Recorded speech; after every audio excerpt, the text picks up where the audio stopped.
Student, question number B is also about the vocabulary words. Let's see what is that question. The question is, circle the correct antonyms for the given choices of the underlined words.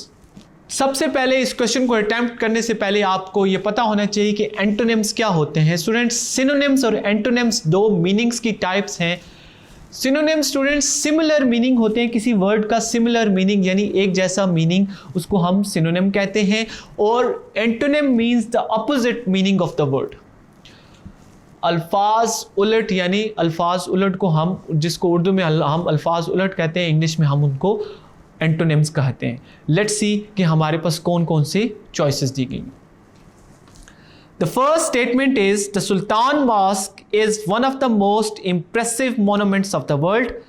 Student, इस sentence में, इस statement में the word impressive को bold किया गया है और हमसे पूछा गया है कि तीन नीचे दिए गए तीन ऑप्शन में से कौन सा ज्यादा पॉसिबल एंटोनिम है इसका. अगली, अनइम्प्रेसिव, रिमार्केबल. स्टूडेंट, यहां पे इंप्रेसिव का हमने पहले मीनिंग देखा, तो इस हिसाब से हम लोग कहेंगे कि number B is the correct option. Students, let's see the second statement of this question and that statement is situated in Istanbul, the largest city in Turkey. Students, इस स्टेटमेंट में द लार्जेस्ट को bold किया गया और हमसे ये पूछा गया है कि नीचे दिए गए तीन ऑप्शंस में से कौन सा बेस्ट एंटोनिम्स इस वर्ड का है. सो चलिए तीन ऑप्शंस देखते हैं. Smallest, greatest, populated. So definitely students largest का एंटोनिम स्मॉलेस्ट ही होगा. Let's see the third statement of this question.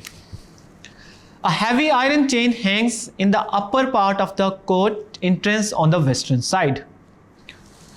Student, इस स्टेटमेंट में हैवी को बोल्ड किया गया है और हमसे पूछा गया है नीचे दिए गए तीन पॉसिबल आंसर में से सबसे बेस्ट एंटोनिम कौन सा है जो द वर्ड हमारे पास हैंग के और हैवी के है.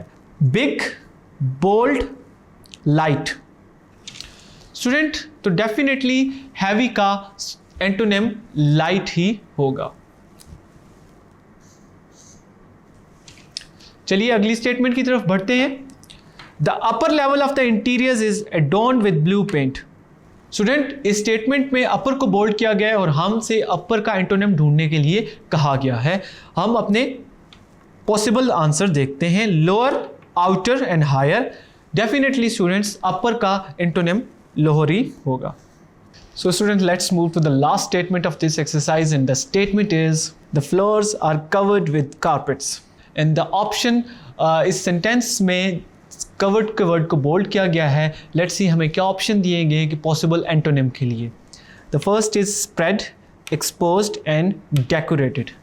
क्योंकि वर्ड जो है वो कवर्ड है, कवर्ड का इट मीन्स कोई चीज़ कवर्ड ढांपी हुई है, तो ज़ाहिर है एक्सपोज्ड जो चीज़ वो सबके सामने जाहिर की गई हुई चीज़ वो एंटोनिम होगा, इसका अल्फाज उलट होगा, इसलिए हम एंटोनिम जो है वो एक्सपोज्ड को इनसर्कल करेंगे. स्टूडेंट्स, ये थी हमारी exercise number be about vocabulary. I hope आपको ये एंटोनिम समझ आए होंगे. चलिए हम अपनी अगली एक्सरसाइज की तरफ चलते हैं.